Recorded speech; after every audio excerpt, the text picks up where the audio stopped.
اسلام کی تہذیب اور ثقافت جھلکتی ہے۔ سامعین، اس کے ساتھ ساتھ قرآن کریم میں سورہ الکہف میں اللہ پاک نے اصحاب کہف کے واقعے کا ذکر فرمایا ہے۔ اسی طرح سے اس پارک کے اندر ایک الکہف کیو یعنی الکہف غار بھی تعمیر کیا گیا ہے، اور اس مکمل داستان کو انگریزی عربی زبان میں وہاں پر تحریر کیا گیا ہے تاکہ لوگ جب آئیں تو اصحاب کہف کی داستان پڑھیں، ان چند لوگوں کی داستان جنہوں نے اپنے ایمان کی حفاظت کے لیے ظالم بادشاہوں سے پناہ لی اور اللہ پاک نے کس طرح سے ان کی مدد فرمائی۔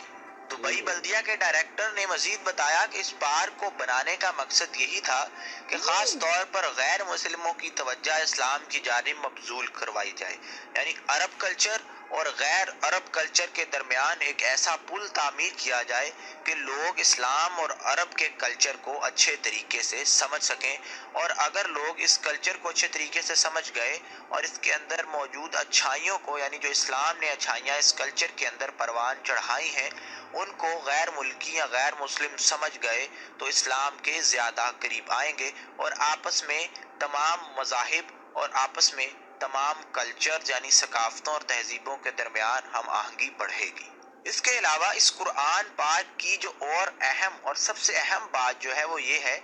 کہ اس پارک میں قرآن پاک کے واقعات اور قرآن پاک کے اندر موجود وہ جو سائنسی نقطے ہیں ان کے حوالے سے بھی بندوبست کیا گیا ہے۔ ان سائنسی نقطوں کے ماڈلز بنا کر اس پارک کے اندر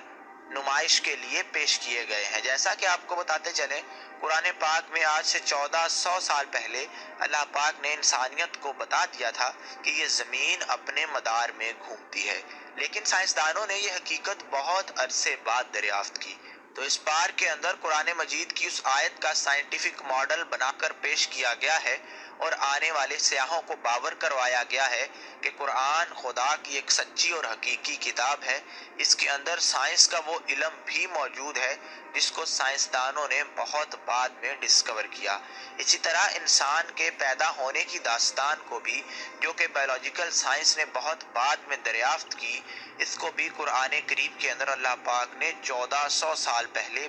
بڑی تفصیل سے بیان فرما دیا تھا، اور اس کا ماڈل بھی، اس کا سائنٹیفک ماڈل بھی بنا کر اس پارک کے اندر رکھا گیا ہے۔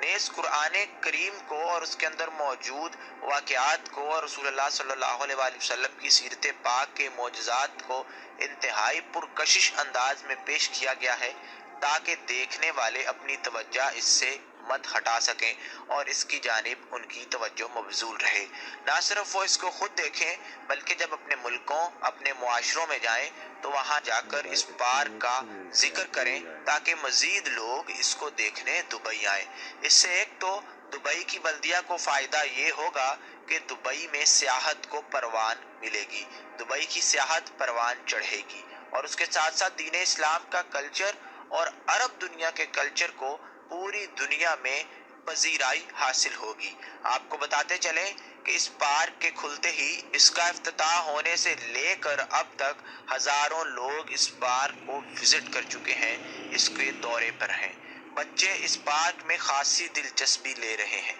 اس پارک کے اندر دیگر سہولیات کو بھی فراہم کیا گیا ہے، جیسے بچوں کے لیے پلینگ ایریا بنایا گیا ہے، اس کے ساتھ ساتھ فری وائی فائی کی سہولت، واک اور سائیکلنگ کے لیے بھی مختلف ٹریکس تعمیر کیے گئے ہیں، اور ان تمام سہولیات کو فراہم کرنے کا مقصد صرف یہی تھا کہ زیادہ سے زیادہ سیاحوں کو اس قرآن پارک کی جانب اٹریکٹ کیا جائے۔ اور چونکہ آپ کو جیسے پہلے بتایا ہزاروں لوگ اس پارک کو وزٹ کر چکے ہیں، اور اس سے یہ سمجھ میں آتا ہے کہ یہ پارک ایک کامیاب تجربہ ہونے کے ساتھ ساتھ باقی مسلم دنیا کے لیے ایک مثال بھی ہے۔ مسلم حکومتوں کو چاہیے کہ وہ دین اسلام سے متعلق کلچر، تہذیب اور واقعات پر مشتمل ایسے پارک بنائے تاکہ مقامی آبادی اور غیر ملکی آبادی کی توجہ اسلام کے کلچر کی جانب ہو سکے۔ ہم جانتے ہیں کہ انسانی فطرت ان چیزوں سے اثر لیتی ہے۔ لوگ جس چیز کو ماڈل کی شکل میں دیکھتے ہیں